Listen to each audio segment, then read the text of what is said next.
Bonjour et bienvenue sur la plateforme de soutien scolaire jerévise.fr. Aujourd'hui, dans cette leçon, nous allons voir ce que sont les antonymes. Qu'est-ce qu'un antonyme? Eh bien, un antonyme, c'est simplement un mot qui est le contraire d'un autre mot. Prenons un exemple. Prenons par exemple le mot grand. Cherchons son antonyme, donc un autre mot, mais qui a le sens contraire. Alors on peut en trouver plusieurs, par exemple petit ou minuscule, mais tu peux en trouver d'autres. Donc petit et minuscule sont des antonymes du mot grand, puisqu'ils sont des mots de sens contraire du mot grand. Autre exemple, ranger. Un antonyme du mot ranger est par exemple déranger. Encore un exemple, gentillesse. Là, on peut trouver plusieurs antonymes, donc plusieurs mots de sens contraire. Par exemple, les mots méchanceté ou malveillance. Alors, une petite remarque importante. Un mot et son antonyme ont toujours même nature. Alors, ça signifie quoi? Eh bien, tout simplement, si tu as un nom, l'antonyme d'un nom est un nom aussi. L'antonyme d'un verbe est un verbe. Le mot contraire d'un adjectif est un adjectif.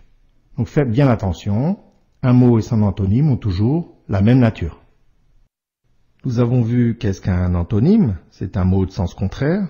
Maintenant, je vais t'apprendre une astuce pour trouver facilement un antonyme d'un autre mot. Alors cette astuce est très simple à comprendre. En fait, on va chercher ce qu'on appelle un préfixe. En fait, c'est quelques lettres. Et on va les mettre juste devant le mot dont on veut obtenir l'antonyme. Alors, prenons un premier exemple. Connu. On va rajouter devant le mot connu un préfixe, le préfixe un, et on va obtenir inconnu. Et tu vois bien qu'ici, on a obtenu, à partir du mot connu, son antonyme, le mot inconnu. Autre exemple, ranger. On va rajouter juste devant un préfixe, donc quelques lettres, et nous obtenons déranger.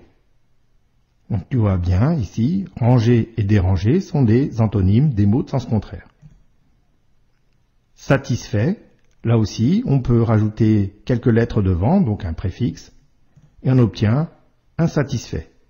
Tu remarques bien que satisfait et insatisfait sont des mots de sens contraire.